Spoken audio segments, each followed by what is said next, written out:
Hey there, and welcome to This Explainer. I'm absolutely thrilled you're joining us today because we're going to dive right into the fascinating and honestly incredibly complex physical journey of a baby learning to sit. We so often think of these early developmental milestones as like simple switches that just flip overnight. One day your baby's lying down, and bam! The next day they're sitting right up, looking around and engaging with the world from a totally new vantage point. But the truth is, what looks like a single magical moment is actually the grand finale of months of invisible, hard-earned muscular development. So today, we're pulling back the curtain on that whole process. Okay, let's dive into this. When will my baby finally sit? It's the universal question, isn't it? If you're a parent or a caregiver, you've almost certainly asked yourself this while watching your little one wiggle around on the floor. And honestly, it's completely natural to feel this mix of anxiety and eager anticipation. We all want to see our babies grow and conquer those new skills. But let's separate those eager expectations from the biological reality of how the human body actually develops during those first crucial months. Here's our roadmap for today. First, we'll look at why sitting is more than a single moment. Second, we'll break down the 5 stages of sitting. Third, we're covering the risks of rushing it. Fourth, safe ways to support sitting. And finally, we'll go over the red flags you actually need to watch for. Knowing this step-by-step process is really going to help take the guesswork out of all this. All right, let's kick things off with Section 1, more than a single moment. So here's what's actually happening under the surface. When a baby is born, their spine is naturally curled up in a C shape. Over that first year of life, that spine literally has to change shape. It has to straighten out, and it has to strengthen enough to support the surprisingly heavy weight of their head and upper body against gravity.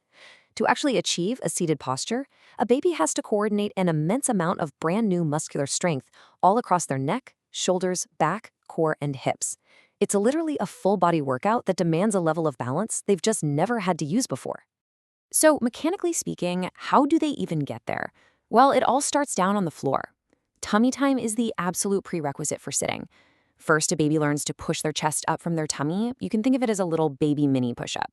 Then they learn to roll onto their side. And finally, they use their hands to push their upper body up from that sideline position until they can drop their hips back into a seat. Or sometimes they might push up onto their hands and knees and kind of rock backward onto their bottom. But either way, it takes some seriously dynamic movement and a lot of muscle power. Moving right along to Section 2. The 5 stages of sitting. Let's take a look at how this all builds across a baby's first year. Between 3 to 5 months, we usually see supported sitting. That's where they need your hands or your lap just to stay upright. Then, at 4 to 6 months, we enter prop sitting. This is where they lean forward and use their own hands like a little tripod to keep from face planting. From 5 to 7 months, we hit wobbly sitting. They let go with their hands and they wobble, tilt, and have to correct themselves. By 6 to 8 months, they can sit independently for longer stretches. And finally, anywhere between 7 to 11 months, we reach functional sitting. I really want to pause on this definition for a second because it is so incredibly important. The true milestone of sitting isn't just about a baby staying upright like a little statue when you place them on the floor. No, the ultimate goal is functional sitting. This is when your baby can independently transition in and out of a seated position completely on their own, usually moving from tummy time or a crawl, pushing up to a seat, and then going back down again. When they can do that, it shows total mastery over their core and their balance. Which brings us to Section 3, the risks of rushing it. I absolutely love this quote from pediatric physical therapists over in the Netherlands. They say, if your baby at 6 months cannot sit yet, you have done well. Now, why on earth would a delay in sitting be considered a good thing? Well, because it means that instead of being passively propped up in a chair, your baby is rightfully spending their time down on their tummy. They are doing the hard work on the floor, building up those back, neck, and core muscles that are absolutely essential for everything that comes next. And this brilliantly illustrates the 2 very different developmental paths a baby can take. On one side, you've got natural development, fueled by plenty of unrestricted tummy time, which naturally leads to crawling and eventually pulling up to stand. But on the other side, we have forced sitting. If a baby spends way too much time propped up in baby seats, bouncers, or even supported by a mountain of pillows before their muscles are actually ready, they completely miss out on those crucial floor workouts. And very often, this leads to skipping crawling entirely. When babies skip crawling because they've been placed in a seated position too often, they frequently become what is known as a bottom shuffler, or a billenschuiver if you're Dutch. Basically, they figure out how to scoot around on their bottom to get whatever they want. And look, while it might look super cute and they can definitely move fast, bottom shufflers are missing out on the vital cross-body coordination that traditional crawling provides. Crawling physically connects the left and right hemispheres of the brain, and it builds the very specific hip and shoulder stability they're going to need to easily pull up and walk later on. All right, let's look at Section 4, Safe Ways to Support Sitting. So, how can we help? The NHS and pediatric physiotherapists recommend a few highly effective and fun strategies. First and foremost, prioritize that tummy time. When they are ready for a little bit of support, sit them on your lap and play bouncy games like horsey, or rock back and forth singing Row Your Boat. That really engages their core.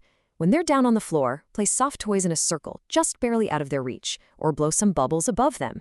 This encourages them to reach, stretch, and shift their weight.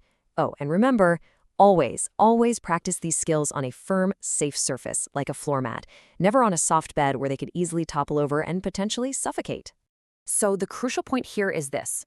Let them wobble. When your baby's in that wobbly stage, leaning way over and then awkwardly catching themselves, it can be super tempting to rush right in and hold them perfectly still. Don't. Assuming they're in a safe space surrounded by cushions or a soft mat, that wobbling is a feature, not a bug. Every single time they fall slightly off balance and have to pull themselves back to the center, their brain is literally firing signals to their core, actively building that stability. Finally, we arrive at Section 5, watch for these red flags. Now, what's really interesting about this slide is that it provides us with a concrete clinical framework. This is the developmental red flags chart, straight from the Evelina London Children's Hospital. It shifts us away from the trap of constantly comparing our baby to the neighbor's baby, and instead it grounds us in actual medical data regarding when we should maybe seek a referral to a pediatrician or a physiotherapist. Let's take a closer look at the specific milestones for sitting. At 6 to 8 months, the red flags you want to watch out for include a generally floppy muscle tone, really poor head control, or if they're just not reaching out for objects at all. Now, if your baby isn't independently sitting at 8 months, but they are strong and they're rolling and reaching, they're probably just on their own timeline.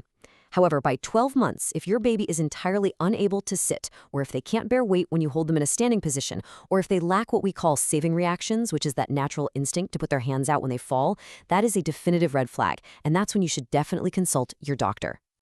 To wrap all of this up, the single most important takeaway today is that sitting is a highly complex, multi-month physical evolution. It requires intense muscular coordination.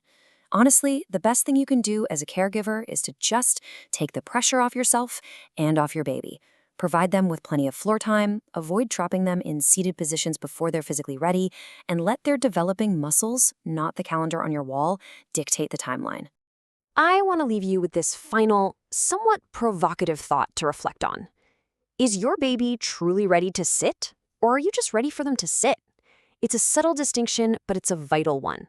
By trusting the process and stepping back, we give them the foundation they actually need for a lifetime of healthy movement. Thank you so much for joining me for this explainer. I really hope it gave you exactly the clarity you need to confidently support your little one's amazing